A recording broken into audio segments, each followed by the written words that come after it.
Good morning, everybody.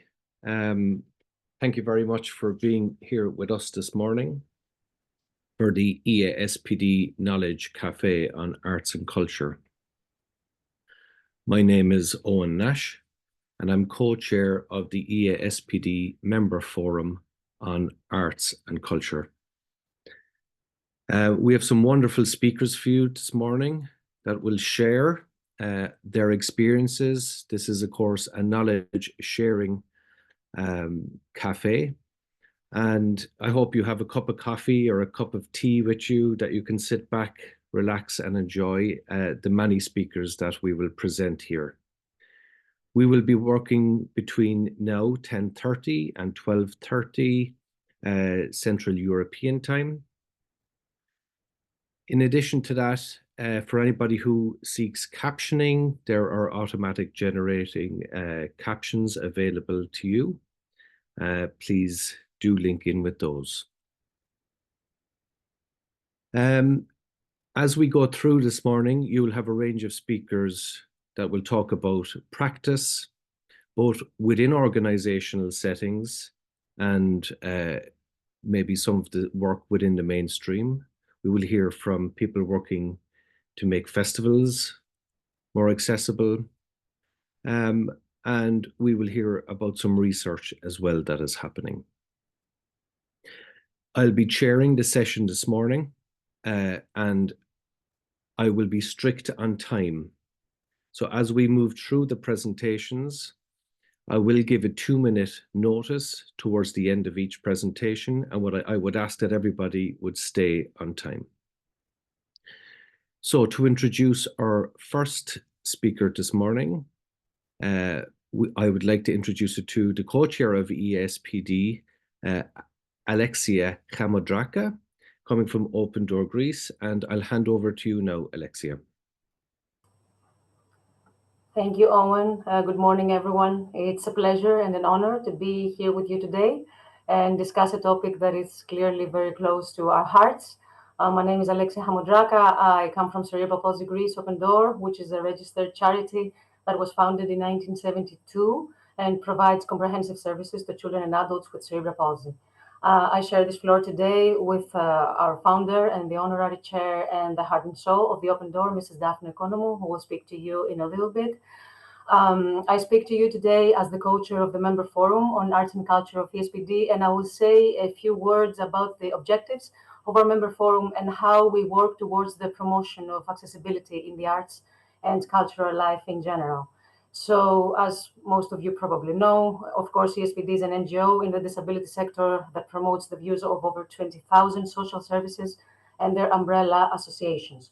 So it consists of 8 member fora, 8 permanent working groups that are responsible for the implementation of the 3 key pillars of EASPD, which are information, innovation, and impact.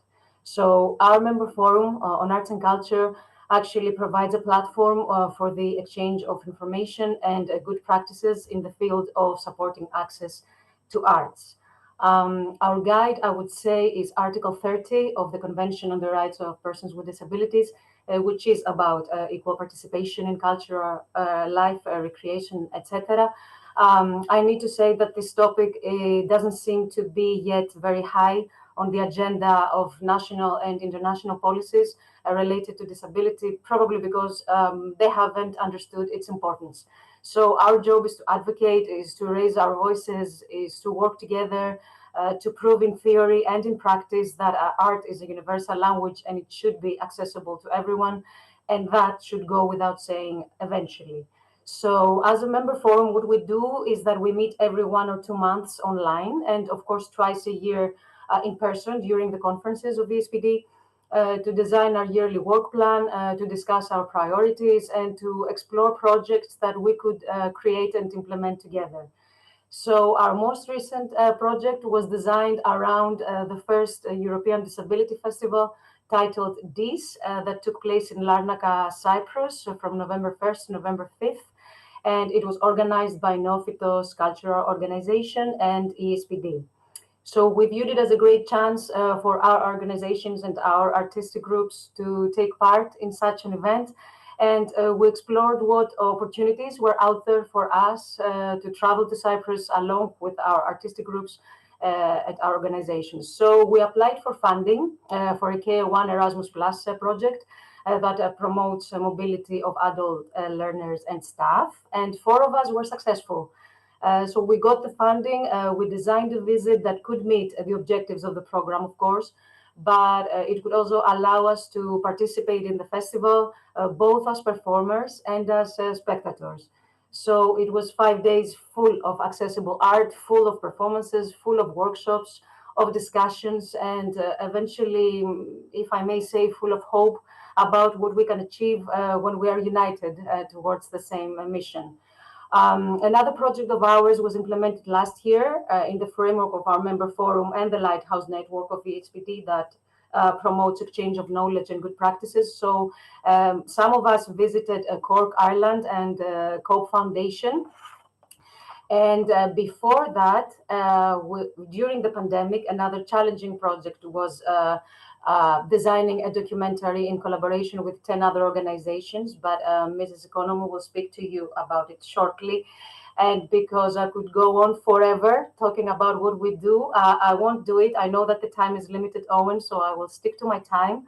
And I will give the floor to Mrs. Economou, who will speak to you about how arts can empower people and services, and how and why art has been an integral part of the work of Cerebral Palsy Greece Open Door almost from the first day of its foundation. Thank you very much. We will switch chairs now because we weren't able to connect to different computers, and she will be with you in 10 seconds. Thank you very much. Thank you very much, Alexia. And as you swap, just to say thank you for your contribution over the last number of years as well. I recognize that you said that the DIS festival that happened in Cyprus was the first. It was the first in Larnaca, just to say that. I know we're very aware that there's many disability-led and disability arts-related festivals happening throughout the world. So just to say that.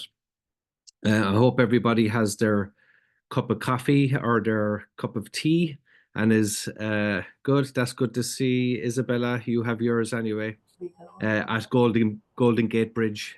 So you're flying all over the world. So I'll now go straight to Mrs. Economou, Daphne Economou, again from Cerebral Palsy Greece. Over to you now, Daphne. Thank you. Well, dear friends, dear Owen, it's always good to see you again after Cyprus. My name is Daphne Economou, and Alexia and I are always happy to welcome you to the Open Door Center and to share with you our mutual passion for art as the surest and most meaningful way to social inclusion. Cerebral Palsy Greece was founded in 1972, and at that time we discovered that children never played. Their lives were either an endless routine of inactivity, or they were caught up in a repetitive round of therapeutic sessions, with all the stress on their physical function and no free time at all to play and have fun. Most of all, they were seldom given the opportunity to spend time with other children, whether disabled or not. So within the first 2 years, we set up the first recreational playgroups for young children in Greece, and I know from my own child that nothing gave him greater pleasure than the time he spent in these groups. He would say, "I'm going to the kids," and his face would light up with delight. Naturally, art was an integral part of the group's activities, and I think that the answer to how the arts can empower people and services lies in the fact that art is a defining factor in all our lives. We all have at some time in our lives felt the need to dance and to sing, to draw, to play act, to write, to generally allow our imagination to carry us beyond the boundaries of everyday reality, to an imaginary world that can be shared with others. Anthropologists believe that babies still need a rocking motion and a lilting lullaby to feel safe enough to fall asleep, because primitive endangered people carried their babies on their backs as they trekked from place to place, keeping time with the rhythm of their pace as they sang their babies to sleep.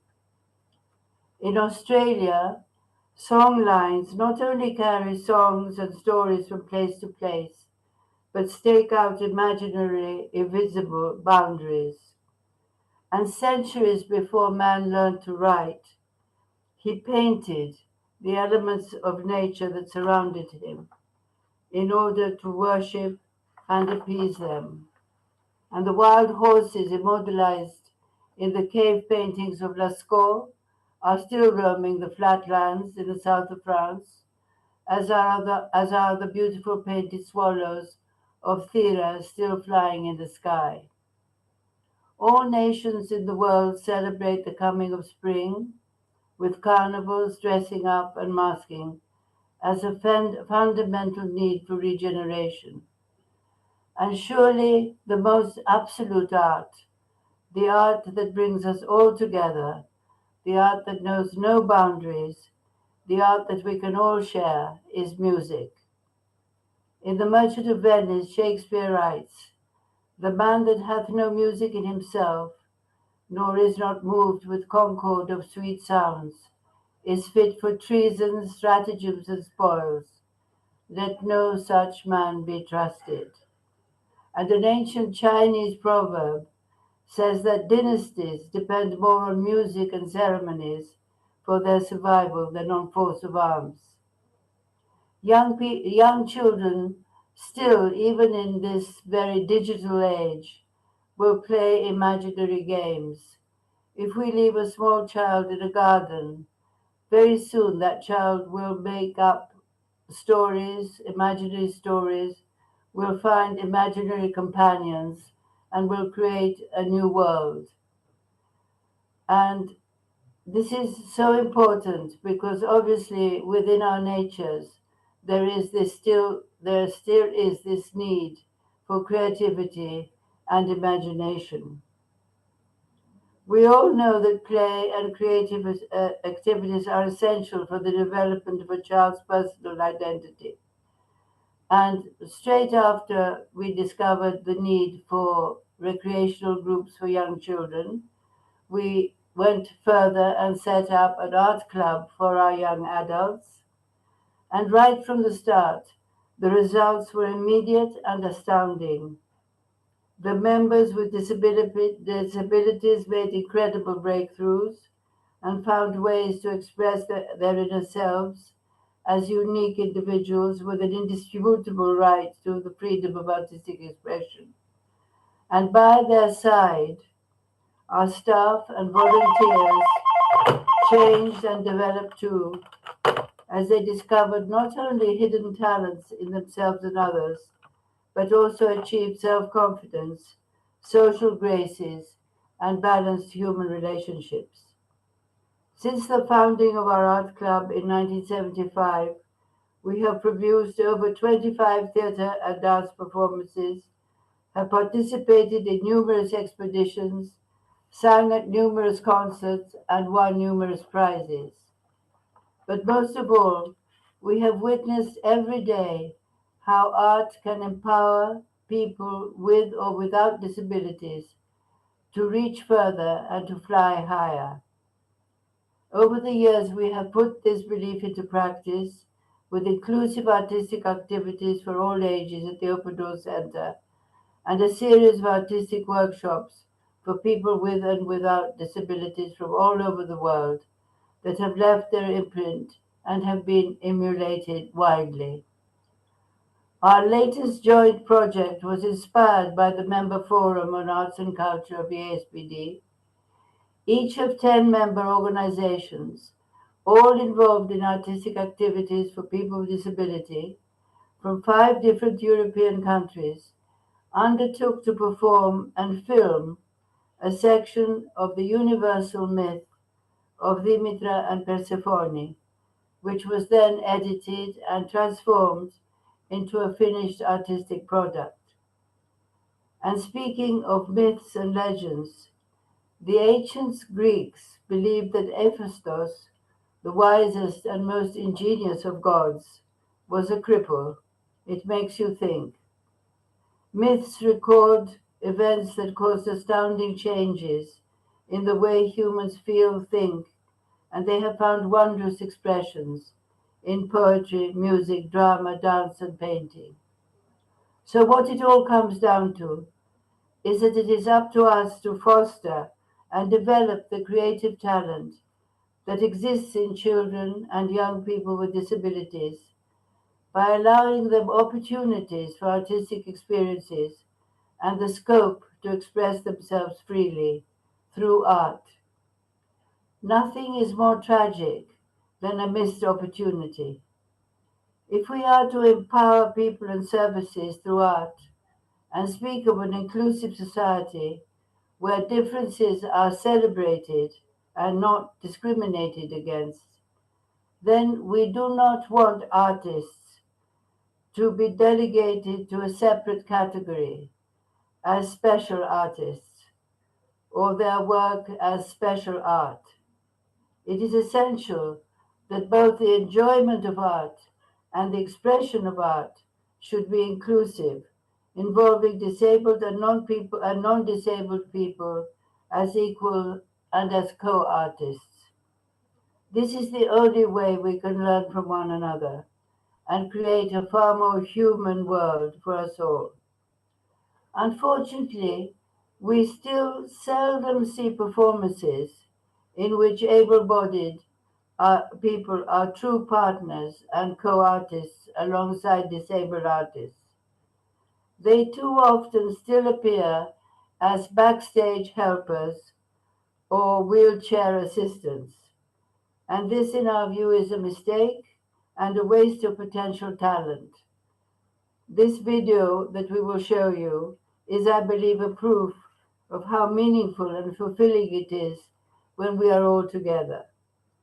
At the Open Door Center, apart from our volunteers, we are always happy to integrate artistic-minded members of our staff from different disciplines into our art groups. To accomplish this, we needed to break down several professional barriers, but we have seen how highly beneficial it has proved for our staff to get out of their professional roles and for short periods of time, to enjoy themselves, dancing, acting, and singing alongside others. We highly recommend this action in all services as incredibly empowering for everyone concerned. Before closing, you will allow me one more consideration. Creative life always stands outside convention. For the exceptional person to be nothing but conventionally normal signifies stagnation and immobility. So we must allow ourselves and others to be much more than normal. There must be no limit to the possibility of surpassing ourselves. And finally, we all need to remember that along with our biological development, every human being needs a world of the spirit too. And then in the footsteps of our lives, we should not underestimate the development of other wondrous abilities of the mind, the heart, and the soul that for many of us, and particularly for people with disabilities, may have priority. This is what we learn every day from people with disabilities, and for this we are eternally grateful. To end on a high note, we would like to show you the video of a spontaneous dance sequel with no previous preparation between our performers and a professional dance and music company called Encardia that led to a memorable joint performance at the Athens Music Hall. We hope you will enjoy it as much as we did. Thank you. Thank And you. now we pray to all the gods who are on duty to make the video work.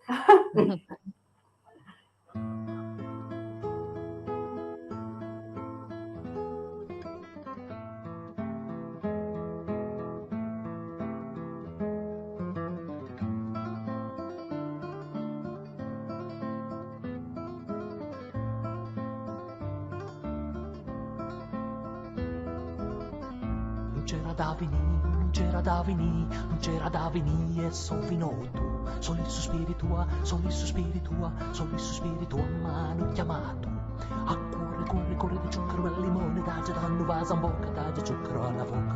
A cuore, corre, corre di zucchero e limone, dage danno vasa in bocca, dage zucchero alla bocca.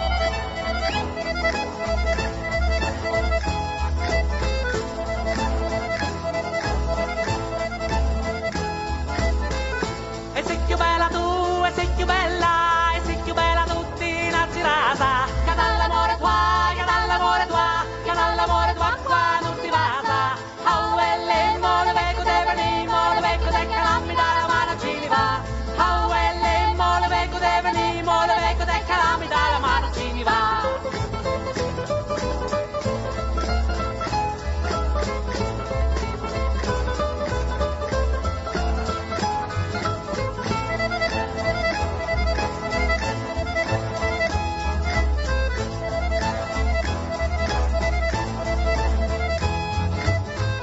Delle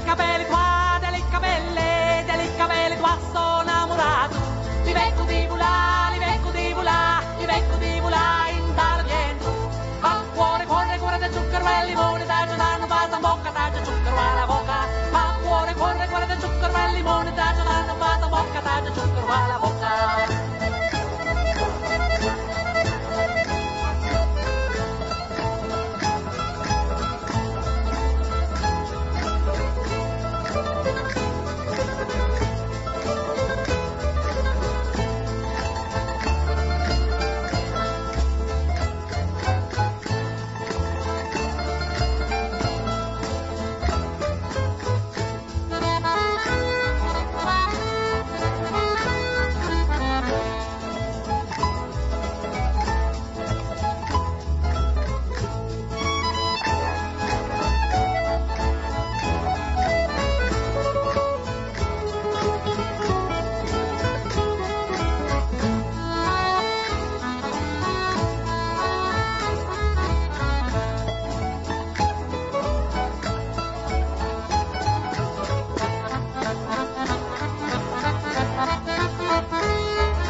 Thank you very much, Alexia and Daphne, for that introduction this morning. It's very much appreciated and, as always, inspiring the work that you do.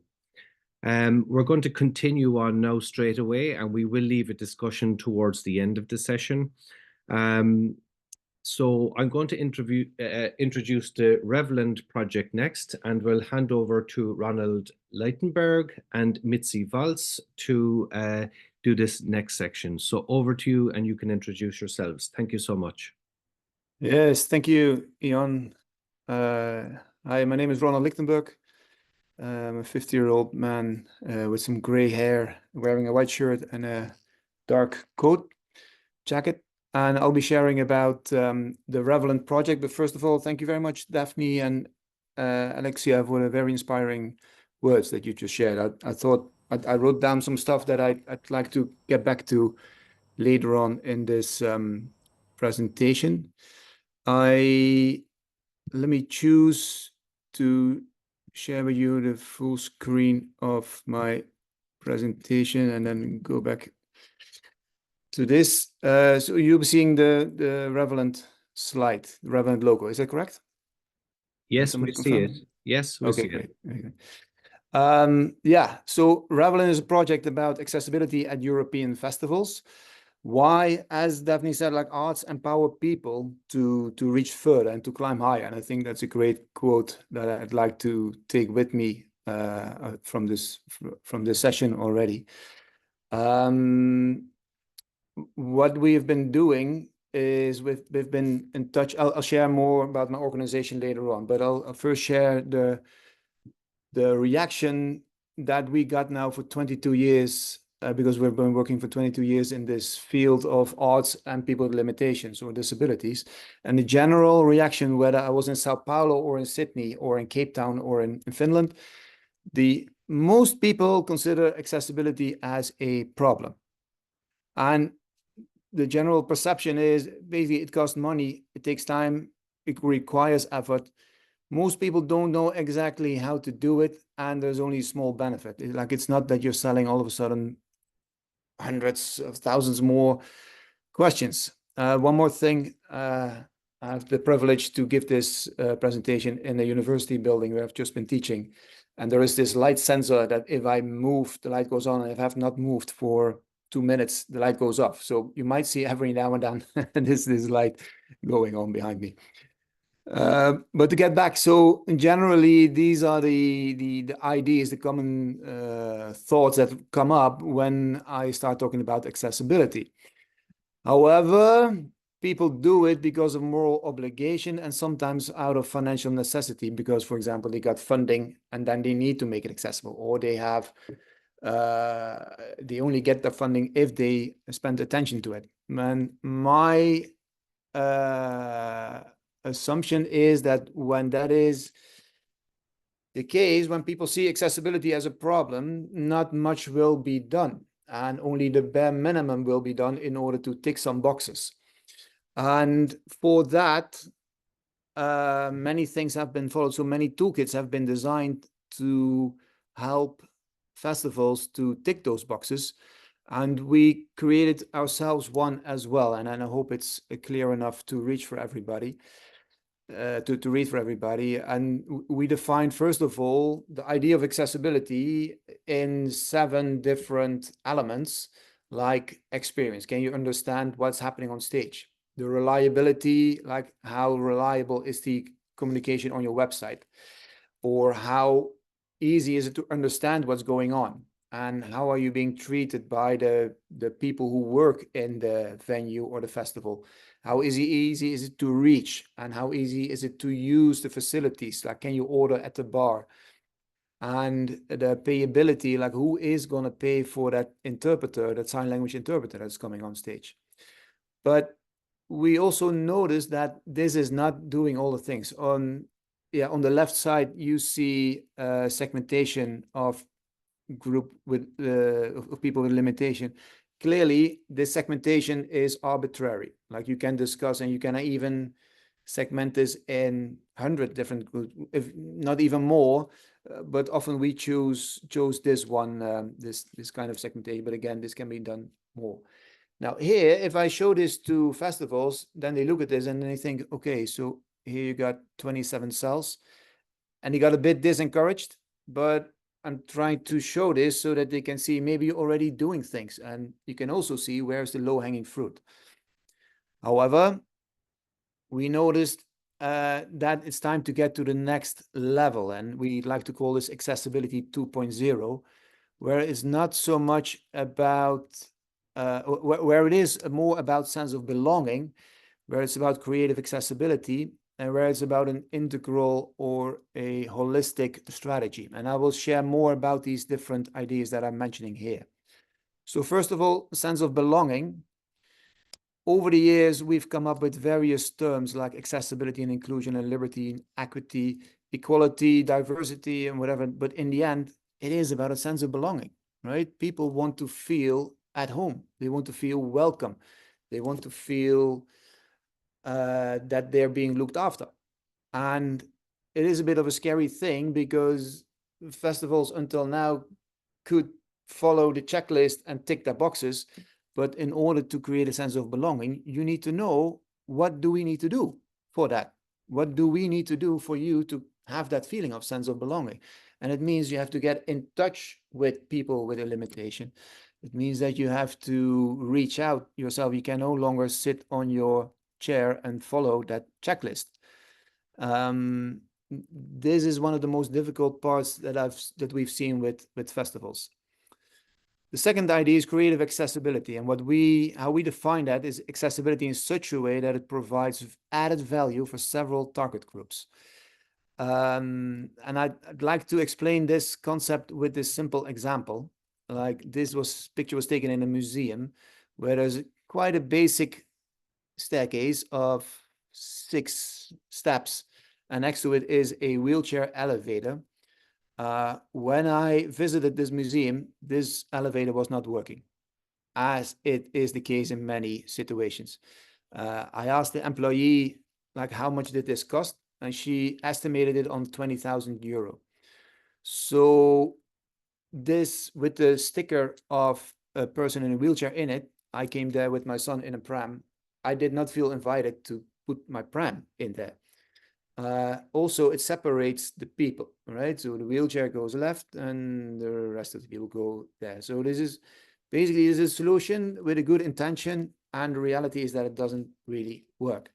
And I was thinking, like, this could also be a solution.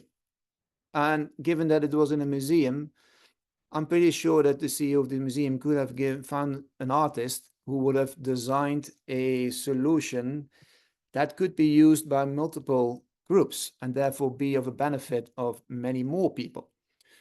And this is where we created our flagship event with this thought in mind.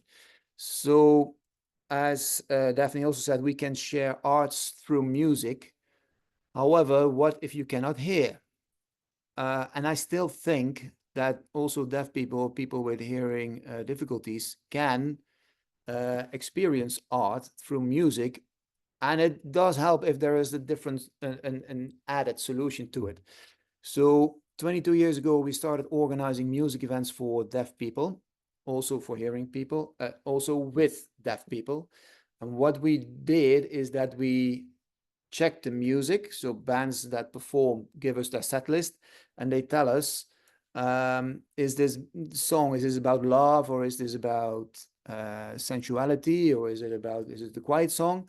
And then we look for the sensory effect that generates or evokes the same emotion. And I'd like to show you a video in which this is being explained.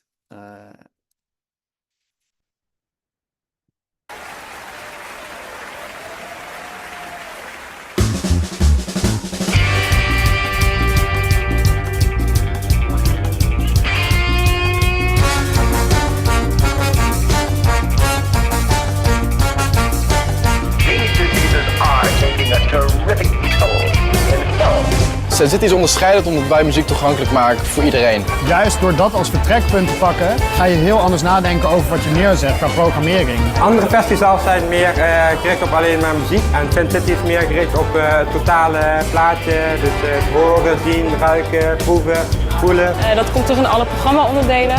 Zo heb je kunstinstallaties, je hebt gebarentaalworkshops, er zit een prikkelende muziek, cocktails, de handtalks. Je gaat niet alleen voor de muziek, je proeft dingen, je hoort dingen anders, je voelt trillingen in de vloer. En nog meer, je moet je ogen uitkijken, je moet verdwaald raken en nieuwe dingen zien.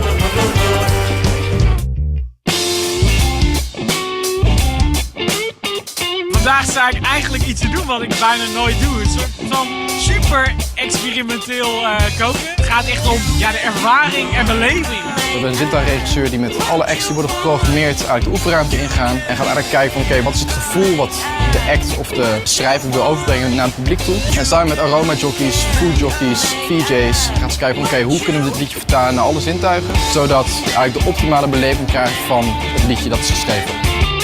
We hebben zojuist de Podium Base Awards gewonnen met onze band 3000 Pieces. Podium Base Award gewonnen!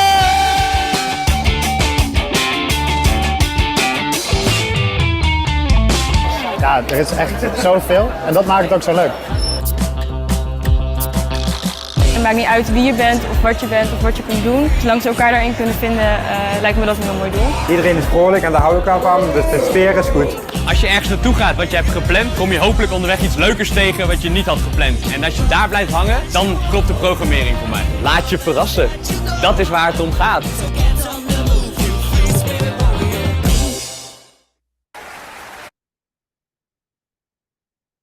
And this we took a level higher, this idea in the project, EU-funded project with Revelland that we have organized it together with EASPD and many other partners.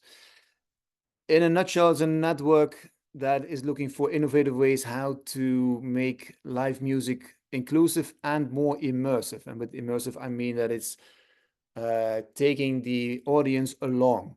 So in short, it's 7 European partners, like including EASPD, grassroots organizations and European branch networks, who approach 6 festivals like the Roskilde Festival, the Sziget Festival in Budapest.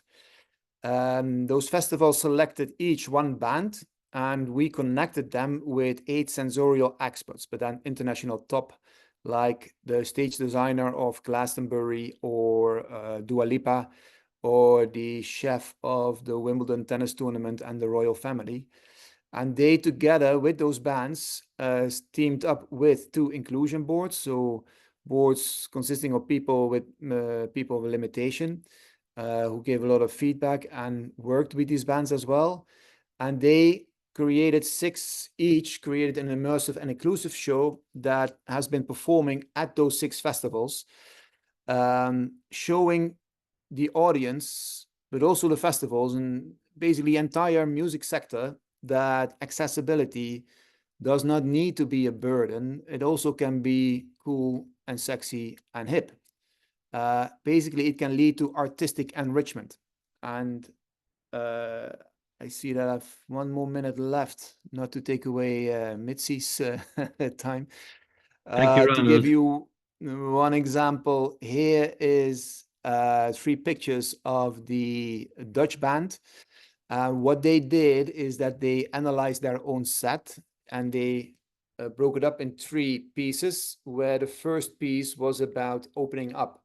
And you can see on the left a picture of the singer, who is basically an oyster, and she starts the set while being on the floor, and slowly she opens up during that first part. And in the dress, in the shell, are some LED lights that reflect on her voice. Then in the second set, it's about making connection, and she changes into the dress that you see on the picture top right, and she goes into the audience, and you can see the various lines, cables on her dress. So she goes into the audience and she hands out the cables to the various members, and then she takes, while singing and while playing, she takes audience members to another part of the venue, and then leave them out of their comfort zone, out of where they usually were, away from their friends, but still keeps on singing and making connection, and make therefore people experience a more intense version of that concert. And then in the last picture, you see her in the last set, which is all about reflection, and you see her wearing some again shells, and she also hands them out in the audience. So there are various people in the audience with those boards, and she comes up with a big light, and she shines into the audience, and people battle with her and have to reflect the light that she is sending into the audience. And in other words, you can see it as a much more engaging way of performing live music. Like, this was a band that usually would stand on stage just doing their thing. And with this, we hope to make it more immersive and also more understandable and alive for the audience. To sum it up, I haven't shared much about the strategy, and I might do it another time, but we think that it's time for Accessibility 2.0, where you take sense of belonging as a starting point, where if you then, whatever you do it in such a way that multiple groups will benefit, but don't start the day before the event happens. Like this is something that should start with a mission, that should start with your employees, and with those employees you create a program, and that program you will be marketing in an inclusive way, and in the end you also need to produce it in a inclusive way. Thank you. Having said that, Mitzi, because an important part of our project has also been research, and I'd like to give the floor to Mitzi to share more about that. Okay. As soon as I can, I'll share my screen. There we go. I think it's going to let me do it now. There we go. Is that coming through okay? Yes, that's good, Mitzi. Thank you. Super. Well, I'm going to be the boring one who tells you a little bit about research results, but I'm also going to give you some tips on how you can do research with the people who are part of your service. So this is the earliest presentation of research results from Revelland. What we've done so far, we have done interviews with the festival staff before the festival and after the festival. I just did one this morning. I have 2 more to go that we're trying to get them on tap. We did a pilot of our research tools and processes, and we threw some things out and changed some things so that we knew they would work. And then we found 5 local, usually master's student, to be a research assistant for a festival in their country. And we've got 1 more festival to go, which is ESNS in January, which I'll be the research assistant, which is going to be really fun. The research assistants collected observational data. So they went in and they just took notes about everything they saw, field notes, descriptions, and they were really focusing on the interaction between the audience and the band, especially disabled people, but also other people in the Revelland performances. And then they also went to kind of a matched performance by another act that was similar, just to see, so they had some comparison. They also filled out accessibility checklists, and they did those for different spaces, like the toilet block, the place you go to get food, the specific venues. They wrote additional field notes. They took photos. A couple of them also ended up doing interviews just because they had the opportunity. And right now I'm analyzing the data, and I'll tell you a little bit about what we found out so far.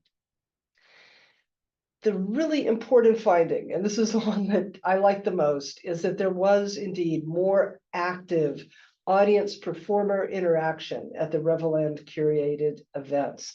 This came through not only from the research assistants, but also from the festival staff. Some of them, the people I interviewed, had not actually been at the performances, but they were hearing raves from their own staff saying, this was incredible, take a look at this video I made, look at what happened. There was an impression, of course, this is a hard thing to measure without talking to everyone, of a greater sense of belonging among the audience members. The research assistants, as in this quote here, felt it themselves, and they said, and I get the feeling that everyone around me is, feeling the same. We're focused on this experience, which in this case was really euphoric. And that's the band, I think, that you just saw some photos of. Correct. More kinds of things came out because of the interactive tools that the bands had adopted. This particular band is a Spanish band, and they used a camera. It's sort of like what you see in a sports match in the US. They focus in on someone in the audience, and the idea is kiss the person you're with or the person next to you, and then you're up on the big screen. And also kind of traditional things. Let's sing along, let's do a dance move.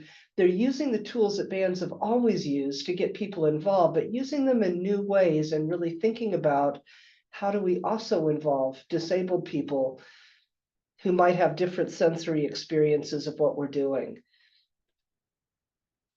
Inclusions, in some cases, was quite literal. This was one of the performances, one of the photos that they took, where there was a dancer doing things in the crowd, throwing around these balls of yarn, and then people start making a spider web where they're all literally connected with string. I wish I'd seen this one. That's a great idea. I have seen something similar at another performance, nothing to do with Revelland, and I know how effective that can be. They're literally connected with the band. Some other early findings, okay, yeah, no venue is perfect. There were always some things that could be done to improve accessibility, some things that didn't go well, but there were a lot of good examples to share, and we'll be putting those into a report that I'm working on now. They did feel there was increased attention needed for neurodiverse people and for audiences with intellectual disabilities. Sometimes, for instance, the signage was not really clear, or the chill space was not very chill. And also people with chronic ill health are often forgotten about. They do need places to sit and rest and shorter lines and all that kind of thing. And then sometimes it's just the really obvious. I know I saw this also at the festival that we had in Utrecht. Sometimes the lighting fails us. We've got a wonderful sign interpreter on stage, and the lighting is focused on the band, and the sign interpreter is over here, and they're not being lit. So it's all about having that direct connection with the technical people at the festival to know that, yes, it's important to get this person too. They are part of the show, and they also need to be seen, especially their hands. Staff, indeed, are the most important adaptation you can make. You can have a really imperfect venue, you can have some bad weather, you can have some things going wrong, but if you have staff who are well-trained and who are looking for people with disabilities who might be struggling, they can help you get access, even though everything isn't perfect. They can make up for those imperfections. Colors of Ostrava is one festival that's been doing this for years. They do have these assistants who get a lot of training before, and they know quite a bit about how do you deal with a wheelchair. For instance, you don't just grab someone and push them around. Same with someone who is visually impaired. You don't just grab them and say, let's come along over here. That there are skills involved in guiding and supporting people. They've recently moved into having more training with working with people on the autism spectrum, and that's an area that they're really trying to develop. In fact, I just talked to them this morning, so I know some of the things that they're up to for coming years. The most difficult barriers to overcome are old buildings, especially for urban festivals that use a lot of different clubs and bars. Some of those places, you just couldn't even afford to ever adapt them. But again, staff can help. There's usually a way in. And all of the events need some kind of a contingency plan for bad weather. Roskilde had a particular issue with bad weather this year. It turned into a mud bath, and a lot of the things that they would have liked to have had happen didn't work. Yeah, I think this one from our pilot, because there wasn't a map of the venue and there wasn't much signage and they couldn't find a person, it made the experience a lot worse than it would have been. It was okay that there wasn't a disabled toilet and that the door was a little bit of a problem. With some staff on hand who knew that this could be an issue for someone, the problem would have been mostly solved. With Roskilde, the issue was a lot bigger. Our research assistant was somebody with a mobility impairment, and because the weather was so bad, yeah, what could they do? They have these paved pathways, but you couldn't get to the different places that you needed to go because of the mud. And for someone with a wheelchair, that's especially different. You can't end up getting stuck. So how could you do this yourself with local venues where you live and work so that you can get the people who are in your service access to music and culture? You could use a checklist. There's a lot of them out there, and I'm happy to share the one that we developed, which is fairly simple.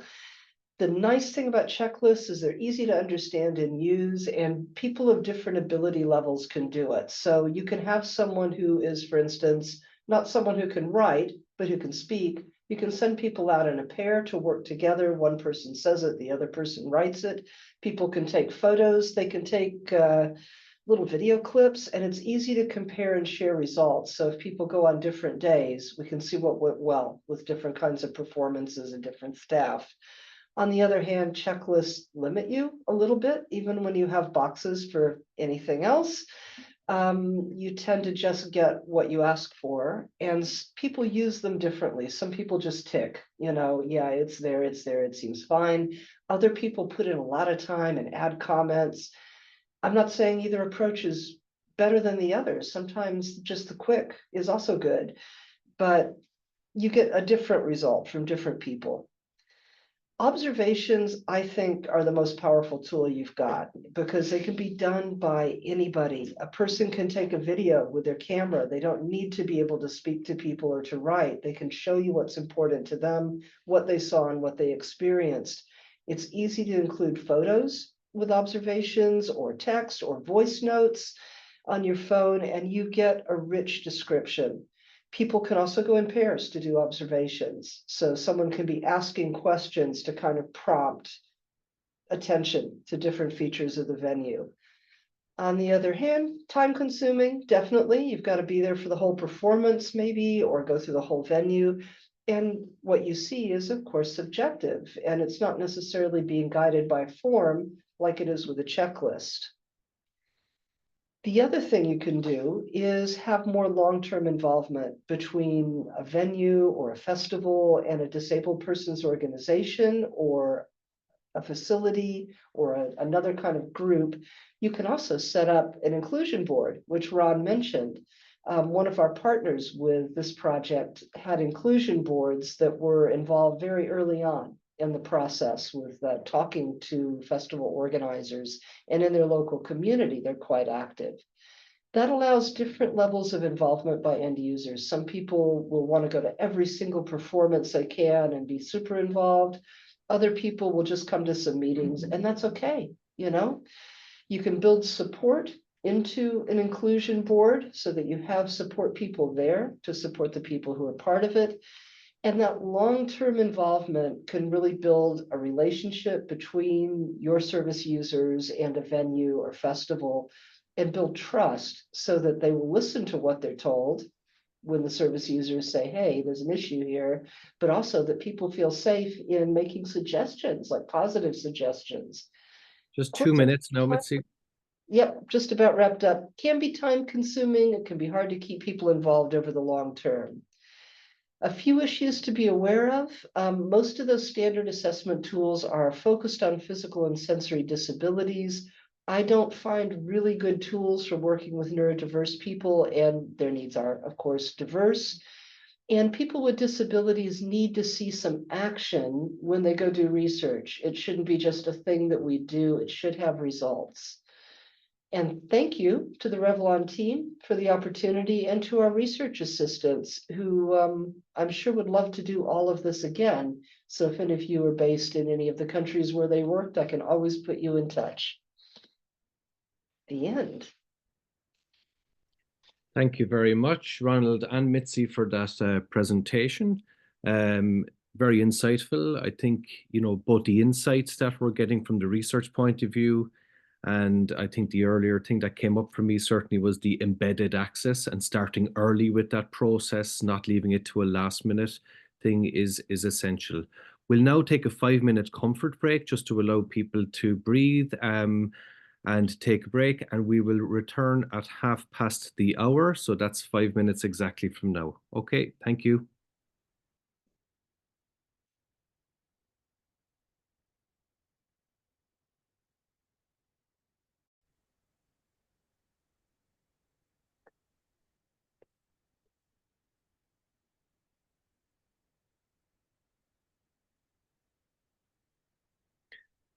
So in this next section, we'll have 3 more speakers.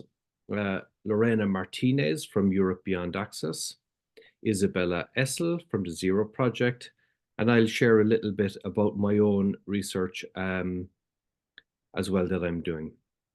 So we'll just give another 30 seconds before we carry on with the next phase. Lorena, you're ready to go? I think so. Thank Great. you. Let me know. Yes, no problem. We'll just wait for a few more cameras to turn up again.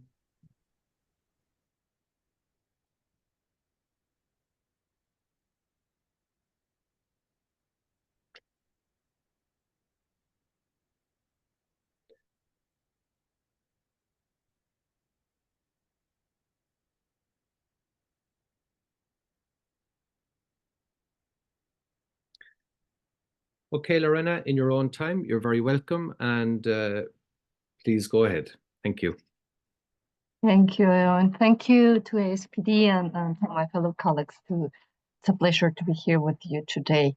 I'm very happy to be able to be in this Knowledge Café to discuss not just what is possible, as our colleagues from Revelland and Possibilities just shared, but also what is necessary to do. And in this case, for disabled artists, what is necessary to do for disabled artists to thrive in the art sector. So I'm Lorena Martinez, as mentioned. I'm a proud middle-aged Latino woman with black and gray hair, wearing a pink shirt and a black velvet with very big white glasses. And I will share a presentation with really just some support image and video. So let me go for it.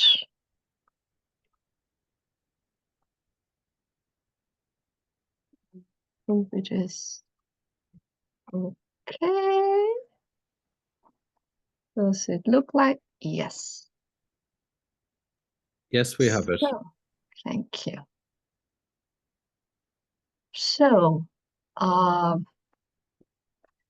imagine a cultural sector transform and a place where artists with disability aren't just participants, but leaders, where their voices are echo loud and clear, and we can picture a world where accessibility isn't mere just a checkbox, as we were just saying, not just something we have to check on a list, but also an inherent part of our artistic and institutional processes. A sector where the voices and vision of disabled artists are celebrated and recognized as vital to the evolution of art itself. Unfortunately, we find ourselves in a very different reality. Disabled artists across Europe face significant barriers, not due to a lack of talent, but because of outdated systems that fail to support them. Inaccessible venues, limited funding opportunities, lack of representation. These barriers prevent audiences from experiencing groundbreaking artistic work that challenges traditional narratives and pushes boundaries. And this is where European Access steps in. We exist to disrupt this imbalance, advocating for a cultural sector that sees accessibility and inclusion as a foundation for excellence. We envision a future where disabled artists can thrive, where disabled artists are not just participants but leaders, shaping a more innovative, diverse, and equitable arts ecosystem. So let's talk about the realities disabled artists often encounter. Let me just put another video because, well, I'll continue as it is, sorry. So as said, disabled artists often encounter other obstacles at every stage of their career, from limited training opportunities, inaccessible rehearsal spaces, touring logistics, and even when opportunities arise, systemic ableism is in programming. Decisions often sideline their work or needs as a secondary work. We have some statistics that less than 5% of arts organizations across Europe actively program work by disabled artists. And even for those that do, accessibility budgets are viewed as optional. So these challenges do not only limit the careers of disabled artists, they restrict the cultural sector itself. By overlooking these voices, we miss radical creativity that could reshape how we experience and understand art. Art, we know, has always thrived on perspectives from the margins, on voices that bring new stories and challenges that we think we know. And disabled artists offer precisely these innovative approaches. These approaches that inspire audiences to reconsider not only performance, but also the society structures we live in. European Access is committed to amplifying these voices, ensuring they are not only heard, but also celebrated. What we are, or who we are.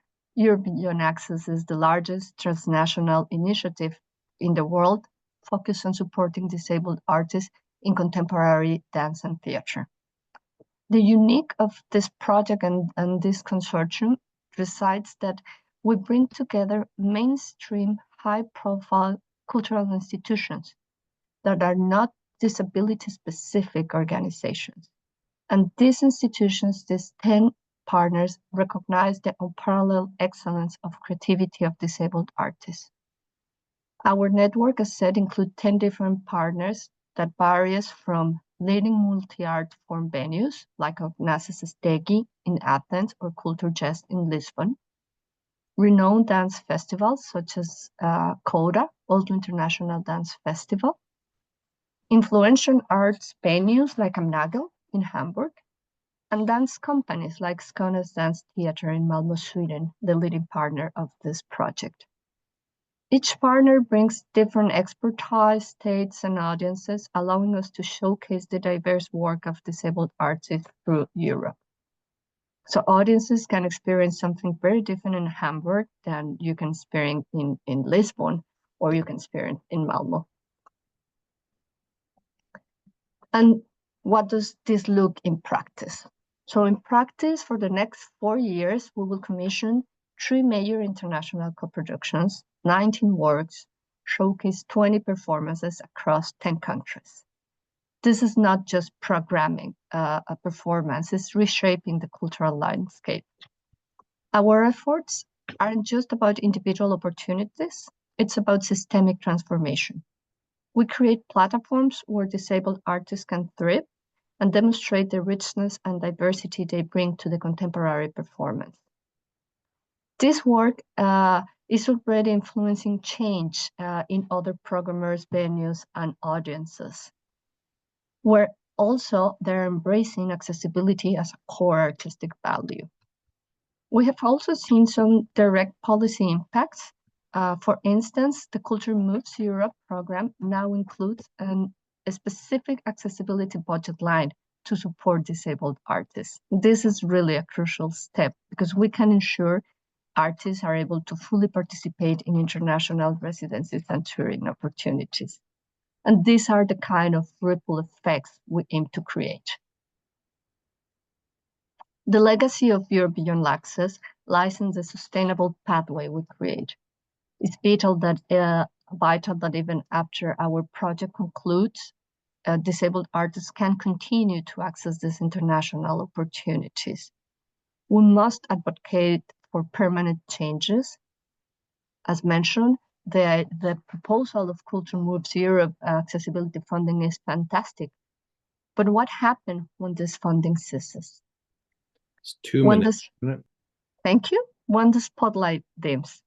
So our ultimate vision is a cultural sector where inclusion is the norm, where disabled artists can flourish and create this amazing job we are used to. So we need everyone involved, programmers, institutions, audiences, to take part of this dismantling ableism structure and championing the work of disabled artists. We can build together a future where we ensure that these vibrant voices are present. I imagine like in 5 years, we can see disabled artists leading international festivals, performing on the world's biggest stages, and redefining how we think about the arts. This is the future that we want to start doing by taking decisions today. And this is Europe Beyond Access. Thank you. Thank you very much, Lorena. I think that's been a fantastic presentation again, just to share the fantastic work you're doing. I understand this is a Creative Europe funded initiative. Is that correct? Yes, it is. It's our 2nd edition. Yes, and as is the Revelland project, I think that is the same for Revelland. That's Creative Europe as well. So along with Culture Moves, Creative Europe are, again, we see an increasing investment and interest in this space, so which is great to see. Thank you. I'm now going to pass over to Isabella Essel from the Zero Project. Isabella, over to you now, please. Thank you. Thank you, everyone, for being here. It's a pleasure to be here with you today. And I would like to start my presentation with a video, but first to my person. So as Ian already said, I'm Isabella Essel. I'm the head of inclusive arts at the Zero Project. And the video you are now going to see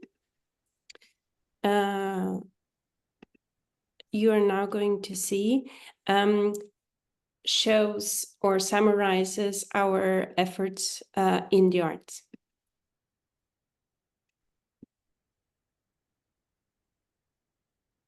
Just double checking of the, yeah, perfect. Yeah, we see it. Thank you.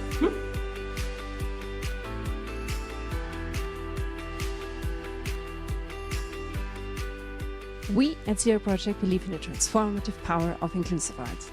And this is why we have artists from different genres and different countries at the Zero Project conferences to highlight the importance of the arts for everyone.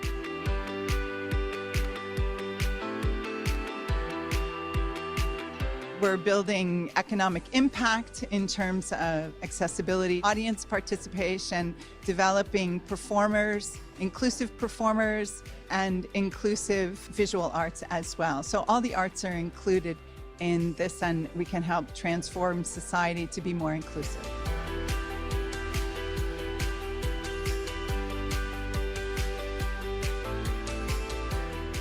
There are so many great examples to make the arts inclusive. Street Art Belgrade is making street art accessible with tactile boards. The White Hands Chorus Nippon, which is an inclusive choir for children with and without disabilities, perform in sign language. Both innovations have been replicated in other countries, and we hope that we inspire others to make the arts more accessible for everyone.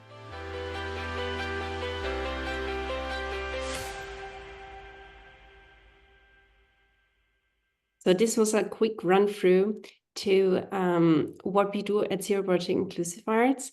So as you just a small wrap up, it's community driven. We are focusing on innovations, so on solutions to reduce barriers, and we are connecting people. So Zero Project Inclusive Arts is part of Zero Project. It was founded in 2008 in Vienna by my father, Martin Essel. And it's a big network. It has over 10,000 experts from over 180 countries. And we have on our website a database right at the start page where you can find all the Zero Project awardees, so all the awarded innovations that we have awarded over more than 10 years now. So when we are talking about sharing innovations, what is the process? So we have a call for nominations, which starts in May and then goes to June. In June till September, we have a peer review process where the network, the 10,000 plus experts, in a more stepped process, are together with us finding the short list. And then they also vote on the short list. And then the final decision, we are now in the final decision phase. And on the 3rd of December, we have then the public announcement of the Zero Project awardees, which then will be awarded and showcased at the Zero Project conference next year in March. So the Zero Project shortlist was announced. In total, it was 160 innovations from 61 countries.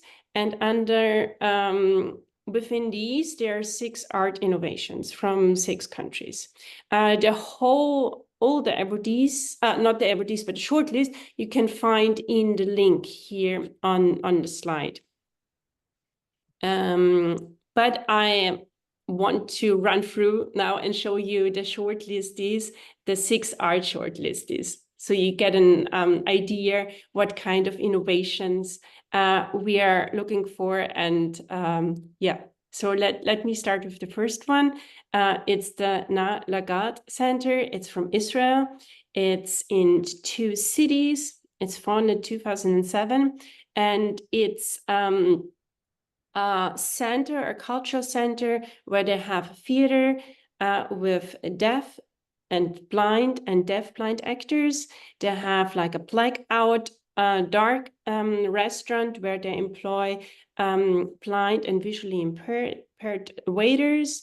Then they have also an event menu, and they have also sensory workshops.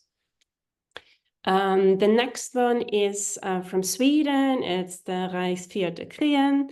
It's a theater which is part of the Reichstheater, but it has 2 to 3 performances a year, and they're touring around Sweden, but also Norway and European countries to bring the performances in Swedish Sign Language to the community itself.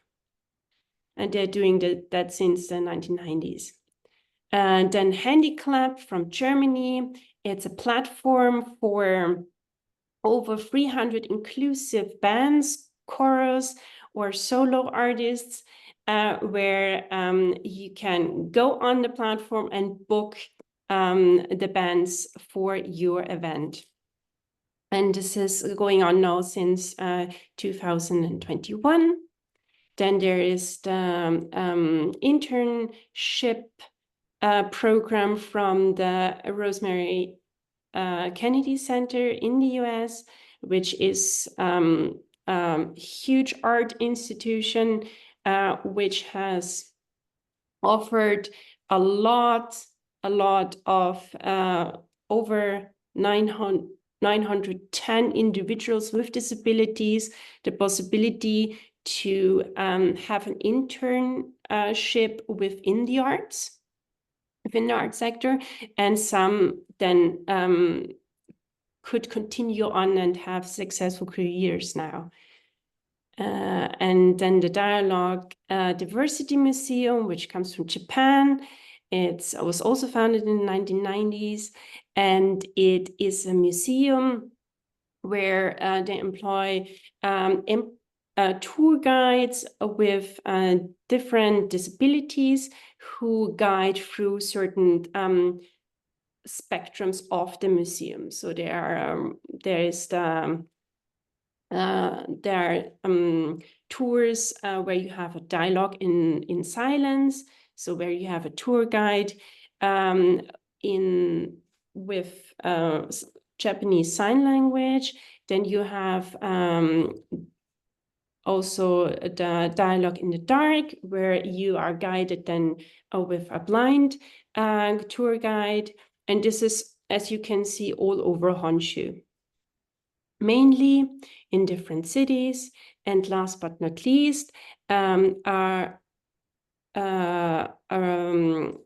social enterprise from Norway, which was founded by a deaf CEO, and who has produced over 1,000 movies, all kinds of movies, starting from blockbusters over educational material, lullabies for kids, etc., for a hard of hearing audience. And they're also located in 3 cities. And yeah, these are the shortlisted. Please stay tuned. We are going to announce the Zero Project devotees on the 3rd of December. And if you are inspired, if you want to work together, if you have any questions, please write me an email, and I would love to get in contact. Thank you. Thank you very much, Isabella. I suppose what we've heard to date gives us examples of local projects that are occurring within organizations, national projects, European projects, and global projects. So what we have is a broad array of different things happening at a lot of different levels. We have people researching, embedded in practice, supporting professionalization, but also supporting amateur arts practices as well. So there's a broad variety right from the local all the way to the global that's occurring here. And I think one of the ambitions of EASPD, because what people I would hope would recognize is that we're primarily working with service provider organizations, and many people within our organizations, some of those organizations really support arts practices, and some of it's not on their priority list, you could say. And I think so there's a lot to be discussed there.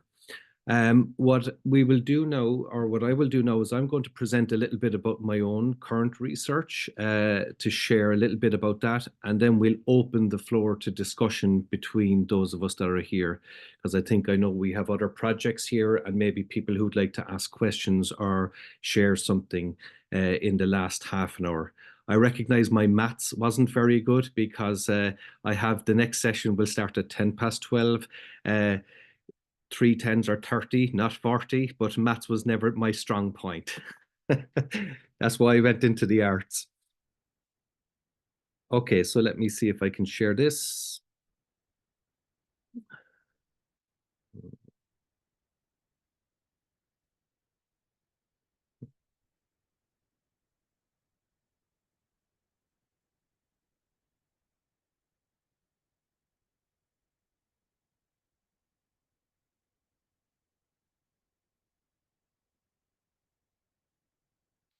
Excuse me a moment.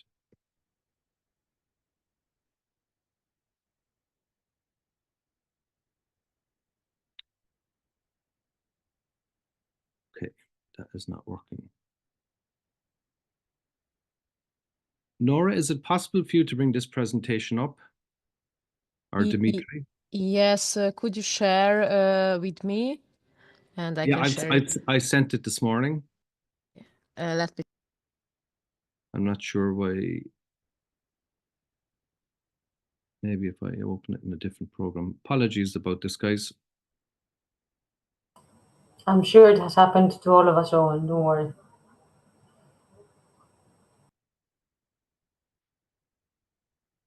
And we have massive time. Indeed, but I cannot see your email in my mailbox. So if you can share fast, I can download and share the screen. I can't see it.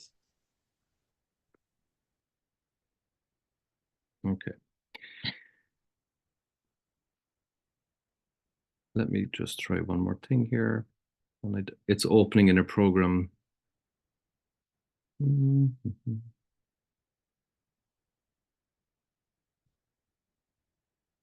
I'm not good at technology either, so that's maths and technology.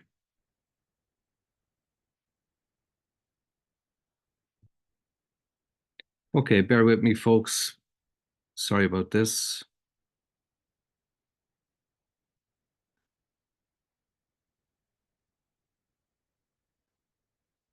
I can share now. Probably I have it. You have it? Yes, I found it. Yeah. So,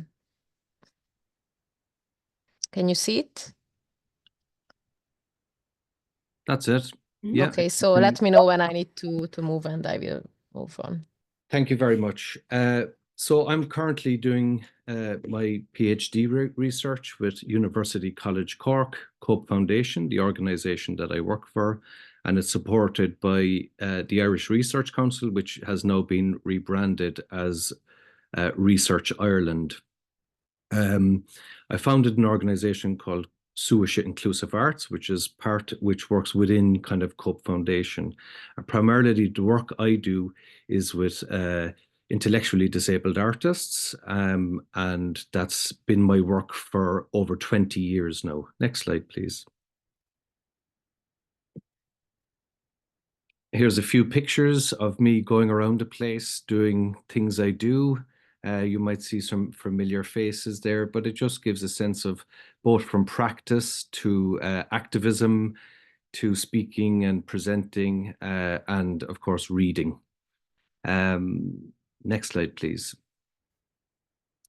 Here are a range of the different projects that I've been involved with over the last couple of years and that are informing my work. So over the past 20 years, I've worked with education boards, I've founded and ran festivals, I've set up networks like Arts for All, which is here in Cork, pulling together people within this space to try and cooperate across organizations and institutions.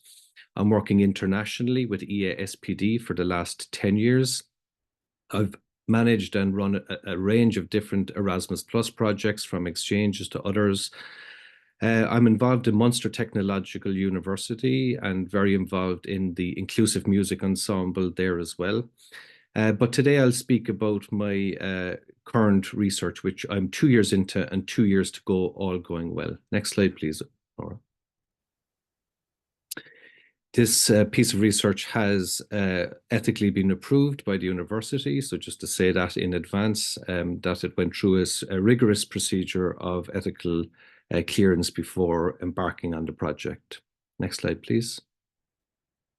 So the core questions of my research are how best can we evaluate and make meaning of the experience through integrated artistic and social science research in participatory performing arts activities involving intellectually disabled artists? And second, how best do we use this meaning to implement Article 30 of the UNCRPD and Action 5.5 of the European Strategy on the Rights of Persons with Disabilities, within the Union of Equality framework? Next slide, please. So the two frameworks, as I've just mentioned, are Article 30, which talks of the UNCRPD, which talks about participation in cultural life, recreation, leisure, and sport, and Action 5.5 of the European Disability Rights Strategy, which is improving access to art and culture, recreation, leisure, sport, and tourism. I'm obviously primarily focused on the area of the arts. And I might just take this moment that the word arts was not mentioned in the previous disability rights strategy.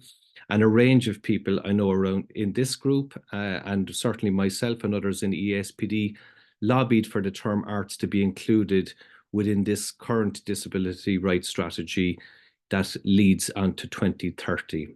Next slide, please, Nora. So why does this research matter? Action 5.5 talks about improving access to art and culture. So we recognize that there is a difficulty in that space. And I think we've heard a range of speakers mention that here today. I also referenced the Time to Act report, which does come from Europe Beyond Access. And one of the clearest findings is that professionals in the performing arts need better knowledge of work by disabled artists. More than half of the survey that was put out by this piece of work, respondents rated that their current knowledge as poor or very poor, and around 1 in 6 had not seen any productions by disabled artists over a 2-year period, essentially saying that there's a lack of knowledge was given as one of the largest obstacles to supporting and promoting more work by disabled artists. And we've heard that again today, that there is a lack of experience in the professional sector on how to host and platform and provide spaces for this type of work. I want to explore more fully my own experiences of working in this space for the last 20 years and learn, maybe share what I've been learning in that time, and to explore and learn more fully with and about the lived experiences of the artists that I work with to shape the disability services of the future. Next slide, please. So the design of the research is kind of iterative research design using both artistic research and participatory action research approaches. We know that the motto, "Nothing about us without us," is something that we hear a lot, and this relies on the principle of participation. It has been used by disabled people's organizations throughout the years as part of the global movement to achieve the full participation and equalization of opportunities for, by, and with persons with disabilities. And that's coming from the United Nations Enable. Again, you'll see some images there. This is the work in progress that I'm doing, both using different arts explorations. I think it's interesting that the theme of the wool came up earlier in the Revelland project. We're also using wool to connect, and I'll speak to that in a couple of moments again. So it's lovely to see this continuation of this virtual wool between the projects as well. Thank you. Next slide, please, Nora. So how and why research this way? And I'm going to talk a little bit about the methodology. Again, what you're seeing is I'm working with 6 intellectually disabled artists, all adults, who have a lifetime commitment in the arts and seek to work towards professionalization. These artists are informing the research, and I've worked with them for many years. And you can see some of the processes that we're going through here in the University College Cork Theatre Lab, in which I am running my sessions. Next slide, please, Nora. So participatory action research, just drawing in some of the key concepts of this, and I won't go through all of it, but participatory approaches acknowledge people as expert of their own world. And I think this is essential and a driver of the research that I'm doing. And we see participatory action research values experiences. Through the actual experience of something, we intuitively apprehend its essence, we feel, enjoy, and understand it as reality. In practice, participatory action research, such an experience is complemented by another idea, and that of authentic commitment. And I would like to see myself in the last 20 years of being authentically committed to the artists that I work with. It's not just an in-out research project that I'm doing. It's been a lifetime of work that I've been involved in since really the beginning, since I've left school and started my professional career in this space. Next slide, please. In terms of artistic practice, practice as research, and this is where I always get my PAR and PARs mixed up, practice as research as opposed to participatory action research. So here we're seeing from Nelson's work that practice as research methodology extends the softening trajectory towards liquidity, recognizing that human subjectivity is inevitably involved in the production of knowledge, and that not everything about the universe and the place of human beings within it can be understood through measurement. I think this is a really important piece of a quote, because we talked a lot about box ticking as we went through today's procedures. And I think a lot of people who have disabilities spend a lot of their lives being ticking boxes for this, ticking boxes for this. And I love this concept that Nelson has brought in about the liquidity and the importance of the human being. So there's an example of the model that he's presenting here. I won't go into too much detail now, but of course I will be available after for more informed information on this presentation. Next slide, please, Nora. So there's also this arts-based research, and we look at Patricia Levy's work. Arts-based practices require a different skill set on the part of the researcher, namely artistic capacity and skills, flexibility, openness, and intuition, thinking conceptually, symbolically, metaphorically, and thematically. And the small graph on the other side of the page helps us understand maybe the nuances and differences between what might be considered quantitative research in terms of numbers, data discovery, and others in that column. Qualitative research, like things like words, data collection, and we've heard a bit of this in terms of the Revelland project and how that qualitative approach has been taking. And then arts-based, looking at things like stories, images, sounds, scenes, the sensory, and these kind of resonances that occur. Again, bringing this artistic process into the research paradigm. In the image above, you'll see me involved in my own reflective practice. So after the sessions, I often go into an artistic space myself, using some time to reflect musically, through movement, dance, and using theatre theatre methods to reflect on the experiences that I have in my own time. Next slide, please. And then inclusive arts practice and research is another another method that has been developed.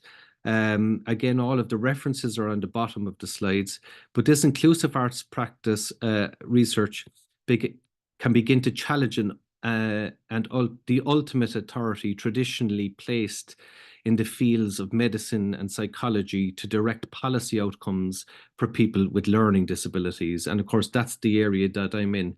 I think it's interesting that we hear this concept of disruption coming through as well today, and the importance of being able to disrupt the status quo to find ways through the challenges that we face in this space. Next slide, please. So some of the themes that are unfolding, belonging is one of them. You'll see these are many of the words that the artists that I'm working with have written down on these pages. Power. On the right-hand side, you'll see amazing disabled artists and disabled crossed out. So this speaks to the language that we use and identity. So there's a range of different themes that are emerging, and I'm beginning to distill those from this active participatory methodology that I'm working on. Next slide, please, Nora.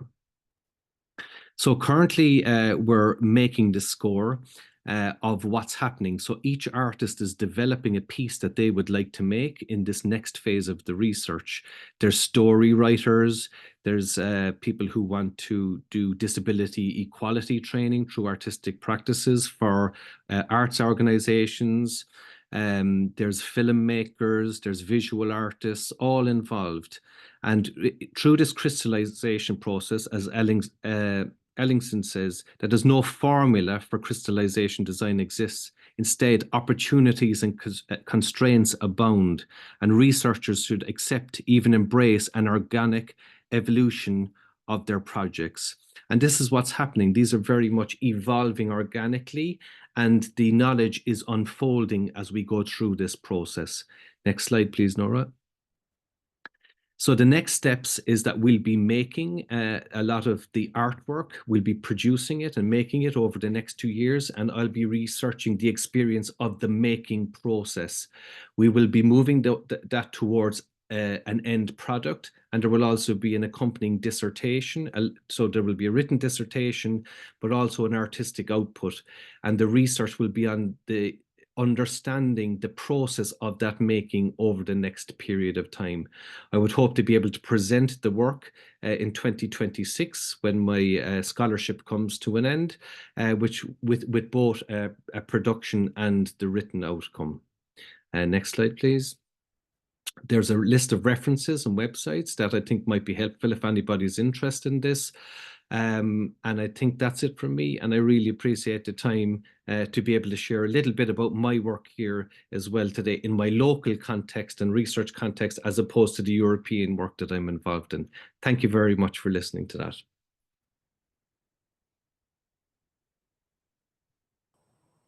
Thank you, Owen. It was very interesting, very interesting. Now, take that hat off and put back on the other hat again.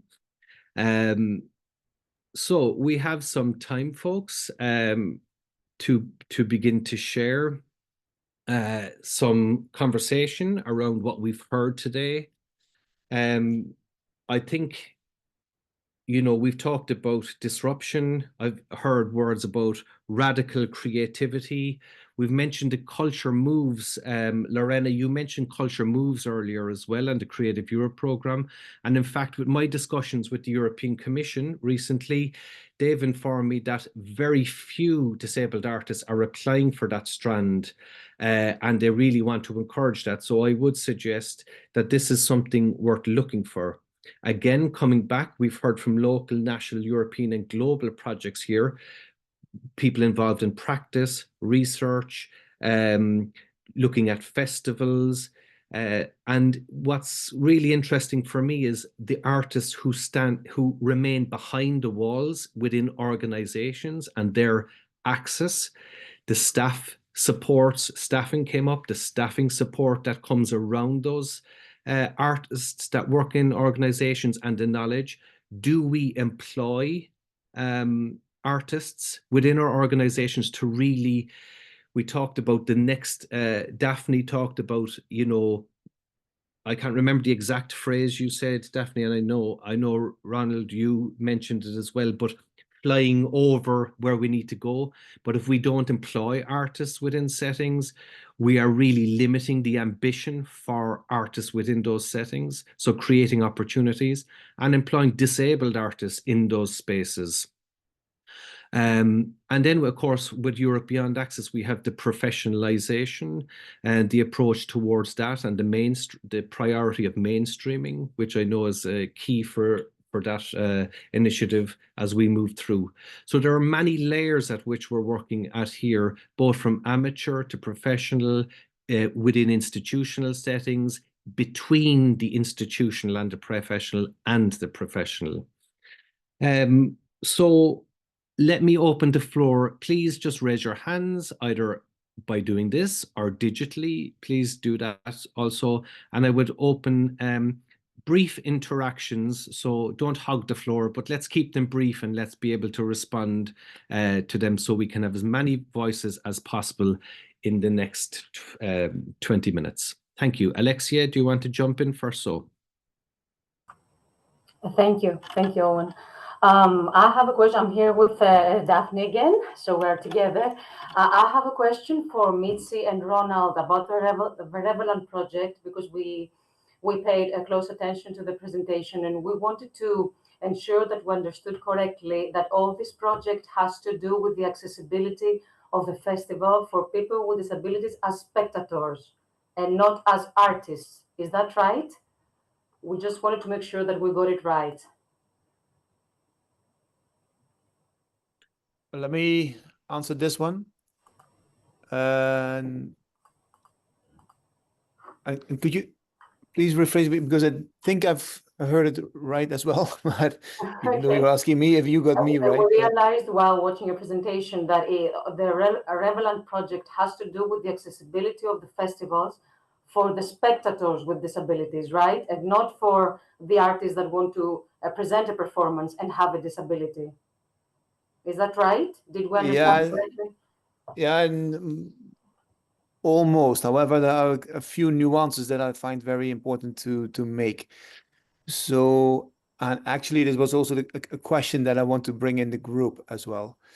So we focused on the accessibility of the festivals, indeed, and we wanted to make sure that the performances on stage were being accessible for people with limitation, but also would create added value for everybody, because we think it's very important that the performances can be experienced in an equal way, and coming from equity. For example, what we do not want to promote is, you may know, the wheelchair decks where people in wheelchair can see, and there are specific places that and then you're allowed with one or two other persons next to it. However, you do separate again the wheelchair users with the other audience, and we are aiming at a way of experiencing performances on stage in an equal way, and which is also happening with the sound and the food sensation, for example. At the same time, we have looked at acts, like the recruitment in the acts. We also looked at can we recruit bands who have people with a limitation in there. So the Italian act that we have is a 4-man band in which one has a syndrome of Down and the other person is blind and scores quite high on the autism spectrum. And because of that, in the case of the last person, he has a very high sense of rhythm. He's an amazing percussionist. So that also gives a very clear example of how because it requires a little bit from the other musicians, like how are we going to rehearse and how are we going to perform and how are we going to do that. But investing a little bit of time in that, it clearly shows that there is a much higher outcome, higher artistic outcome by taking a bit of time to see how are we going to make this work. The aim, and that is, let me, hoping to have answered your question, and let me then also ask the question to the rest of the community. The aim that we have is opening up the minds of the entire music sector, festival sector, maybe even the arts sector, to see that it's worth the effort to invest in this, and that it will pay out many more times. But we are also having a lot of discussions in our team, is like, should we focus on artists with a limitation or a disability, or should we make the rest of the world aware of how many opportunities we are missing? And I have a feeling that the people who need to adapt mostly are the people without the limitation. So to say, the privileged people in this case. And I'd like to dedicate most of my effort to that, being aware that at the same time, and I'm very happy that at most of the organizations that we are talking today, that it's also very important that we already also focus at artists or people with limitation and providing them and supporting them in a way to express them in an artistic way. But I find that myself, I'm constantly doubting or finding a way, or like, where is that balance? How should we? And both paths we should go on both paths. It's not like this or that, but I'm a bit puzzled and I'm questioning myself. Where is the balance in that? I was hoping if anybody of you has an idea about that or something to say about that. But let me first ask you, did this answer your question, Alexia? Absolutely. Thank you very much, Ronald. Absolutely. I think a lot of us in this space are continually questioning ourselves about what we're doing here and where we're going. You know, it seems to be part of the work, and my supervisor explains it as playing in the mud. You know, that it often feels like that. But I would say that some of the things that have come across to me today, again, are like this idea of added value, bringing in added value for all people, and the idea of embedded access, so embedding it from the beginning of a process, of an artistic process, and not leaving it as to the end of something. And I think there's something lovely that one of the images that you showed earlier, Ronald, in terms of the aesthetics, in terms of disability art. And you also mentioned this, Lorena, in terms of the radical creativity and maybe the radical aesthetics that challenge what we consider to be normative in these spaces and the disruption that cause. But I thought your image spoke a lot in terms of the lift that didn't work, which is often experienced, and the steps, plus the aesthetic value an artistic process can bring in terms of that weaving process that allows it to be aesthetically pleasing, but accessible in terms of the other museum that you displayed in your image. And I thought that was a lovely example of both the aesthetic and embedded access and the artistic space working together well to unite all of these challenges. So I thought the image spoke a lot to this. Any other interventions, disruptions, provocations, or questions, please? Isabella, I see you have your hand up next. Please come in. I just wanted to, well, and maybe not answer, but like give my opinion on what Ronald just asked the group, what it needs or how we can find a balance. I think it needs both. So I think it's very important that we make menus or the arts inclusive, like that everyone can participate, that everyone can experience it.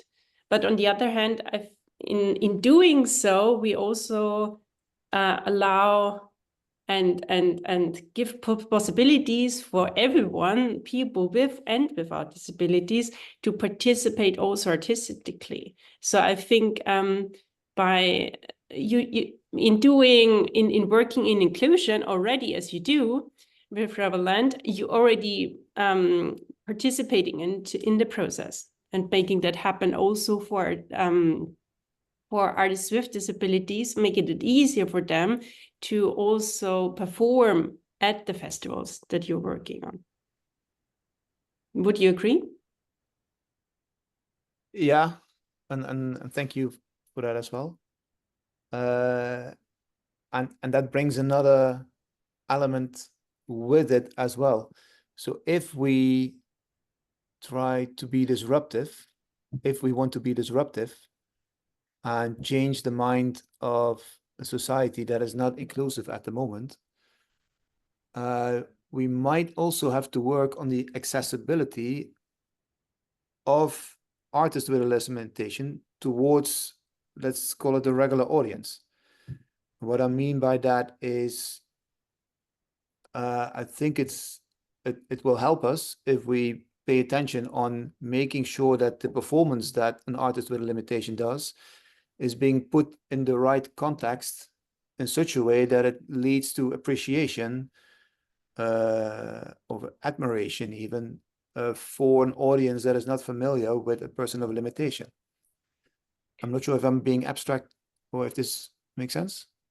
And like what I do think is the conversation is wonderful, and what we have is an opening, another opening of kind of more questions. But I am aware that we're time limited today to be able to kind of answer the profound questions of this space. But let's keep, let's bring in some other voices. Lorena, you have your hand up, and then Alexia, I'll come back to you next. You also have your hand up. Please put your hands up if you'd like to come in. Lorena, please. Thank you. And just answering what Rana was asking and what Isabella said, yes, it is relevant. This is part of what we do in European Access to put the disabled artists on the mainstream, because representation is mandatory. I mean, in order we need them on stage for the audiences, but also for the other disabled community that can see that representation and can understand. And that, answering a little bit on about what you said of the Cultural Move budget line, we're aware of that. And Yes. we have to promote it in order to people to know they can apply for. So yeah. Thank you very much. Alexia, Daphne? Yeah. Yeah, thank you. Daphne needs to say something. I would Yes, like to pick up a little bit what Isabella said, which is how we use the non-disabled people. I think this is very important. There is still too much going on of performances where it's only disabled people and the other people are just creeping around behind or pushing wheelchairs backwards and forwards. This is not inclusivity. This is not being inclusive. We are not using the talents of other people, and we are exclusive. We are being exclusive in many ways by saying, no, this is a performance just for people with disabilities, and we just want you as helpers. So I think this is incredibly important that we work together. And this is what we are doing in our center with excellent results, because we are finding talent all over the place. It's good for everyone to be together. And that's how the world is. I mean, we are all part of this world, which is full of differences. And that's what we need in a performance. And I'm still surprised that very few performances in our country, but in other countries too, are really using non-disabled people alongside disabled people. I mean, this is a kind of lack of inclusivity, because and it's a kind of discrimination. And artistically, it's a mistake because you're not using the talent which is there. So this is a point I would like to make, which has to do with everything that has been said today, that we must all be together if we're going to give good performances, and this is what it's all about. And I think it raises, your point raises questions about, you know, the differences between inclusive arts practice and disability arts and disability-led practice. And, you know, that discussion is ongoing in those spaces about the different approaches. I think it also raises very valid questions about the work that happens within organizational settings who are looking to bring their work out, and those within the professional kind of context. You know, there seems to be there's a lot of nuances within this world, and different types of practices that are existing, and differences and similarities that are overlapping, both for performances, exhibitors, and for audiences. So I think it's a very, really important point you make, Daphne, there. I mean, if you think that Bocelli sings with sings with his children, sings with other singers. He doesn't just sing with blind people. I mean, this is the point I'm trying to make. Yes. I mean, otherwise we're not being inclusive. And I hear that loud and clear. I also wonder, is Persephone trying to call you from the underworld an escape route? Because she's tried to contact you twice. That's right. She must be looking for spring to come. Yes. Okay.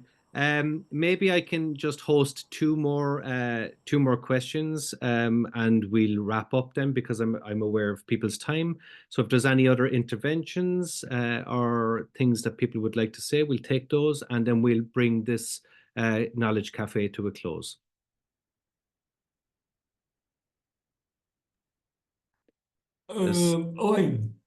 Yes, Fabrizio, hello, how are you? Hello, good morning, everybody. Good morning. Very interesting. And you know how much art is important in my center in Rome. We often go to public galleries and we have prizes and so on. But another point I would like just to underline a bit, it's and I made a group with some directors and of museums, in which way we can really welcome persons with disabilities in the museums. Because I see that is another big question, not so easy.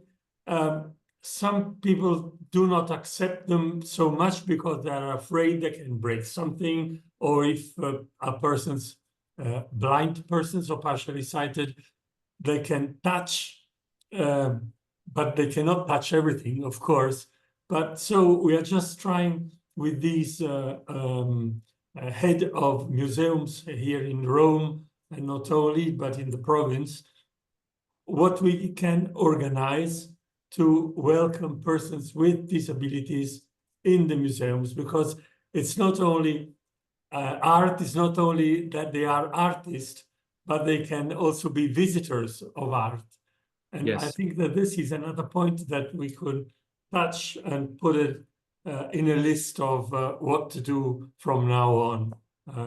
And I think again, Fabrizio, you raise a very good point. Just to say, I'm aware that a lot of museums have done a lot of work in this space already, creating tactile sensitive and you know, touch sensitive kind of exhibitions and ways of working.